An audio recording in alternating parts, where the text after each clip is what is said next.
Hi guys, मैं star India Saurabh sir YouTube channel पर आपका स्वागत करता हूं। जैसा कि आप देख रहे हो, ये क्लास 10th का हिंदी का जो सेकंड चैप्टर है उसका द्वितीय पार्ट यानी कि ममता पार्ट है, उसका तीसरा पैराग्राफ है। तो उसके बारे में आपको समझाना चाहता हूं, आप समझ लीजिए इसको।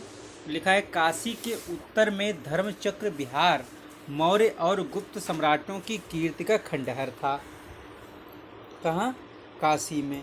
तो काशी के उत्तर में क्या बना हुआ है? काशी के उत्तर में बना हुआ है धर्मचक्र विहार, यानी कि जो आपका बौद्ध विहार बने हुए हैं। किसने बनवाए थे? मौर्य और गुप्त सम्राटों की कीर्ति का खंडहर, यानी मौर्य गुप्त सम्राटों ने उसको बनवाया था और वो उनकी कीर्ति को दर्शाते थे, अर्थात उनकी कीर्ति के वो खंडहर थे जो अब खंडहर की अवस्था में पाए जाते हैं। भग्न चूड़ा तृणगुल्मों से ढके हुए प्राचीर का मतलब दीवार, तृणगुल्म का मतलब जो वहाँ पर पत्तों और झाड़ियों आदि से उनकी दीवारें ढकी हुई थी, और उनकी भग्न चूड़ा का मतलब है चोटियाँ और कंगूरे।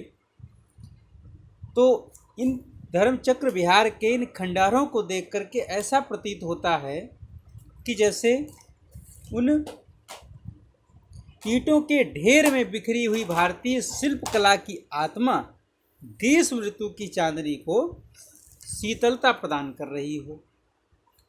अब यहाँ पर देखिए, ये तो हो गया आपका रेखांकित अंश की व्याख्या। इसी प्रकार से लिख सकते हो। पाठ का नाम, लेखक का नाम। पाठ का नाम क्या है? ममता है। लेखक का नाम क्या है? लेखक का नाम जयशंकर प्रसाद है। अब तीसरा यहाँ पर प्रश्न है, गद्यांश में किस खंडहर का वर्णन किया गया है? तो गद्यांश में मौर्य और गुप्त सम्राटों द्वारा निर्मित बौद्ध विहारों के खंडहरों का वर्णन किया गया है। अब यहाँ पर अगला प्रश्न है, किस भारतीय शिल्प की विभूति का उल्लेख हुआ है? तो जो धर्मचक्र विहार यानी कि बौद्ध विहार जो गुप्त और मौर्य सम्राटों ने बनवाए थे, वो उनकी कीर्ति के खंडहर थे। तो उन खंडहरों में जो ईंटों के ढेर में बिखरी हुई भारतीय शिल्प की विभूति है, उसका यहाँ पर उल्लेख किया गया है। धर्मचक्र कहाँ स्थित है? तो ये आपका सारनाथ में स्थित है। तो ठीक है, इसी प्रकार अब आगे देखिए, इसका लिखित में आपके सारे प्रश्नों के आंसर ये है आपका।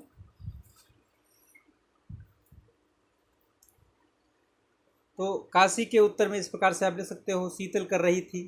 तो गद्यांश के पाठ और लेखक का नाम, जैसा कि हम इससे पहले आपको लिखा चुके हैं ये, तो उसमें आप पूर्वल लिख सकते हो या आप इसको लिख सकते हो अपने अनुसार।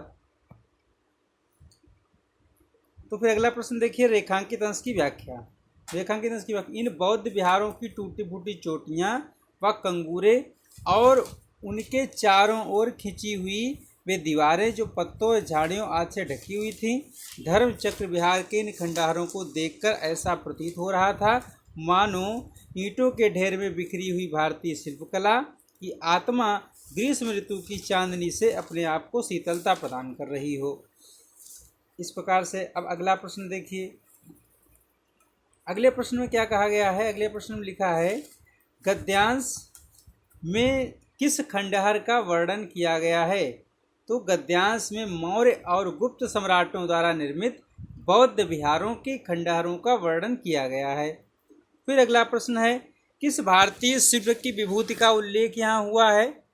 तो ईंटों के ढेर में बिखरी हुई भारतीय शिल्प की विभूति का उल्लेख यहाँ हुआ है। अब लास्ट क्वेश्चन है, धर्मचक्र कहाँ स्थित था?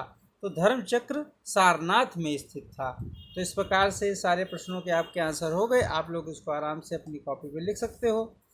तो ठीक है, अगले पैराग्राफ के साथ अगले वीडियो में लाते हैं उसको। Thank you.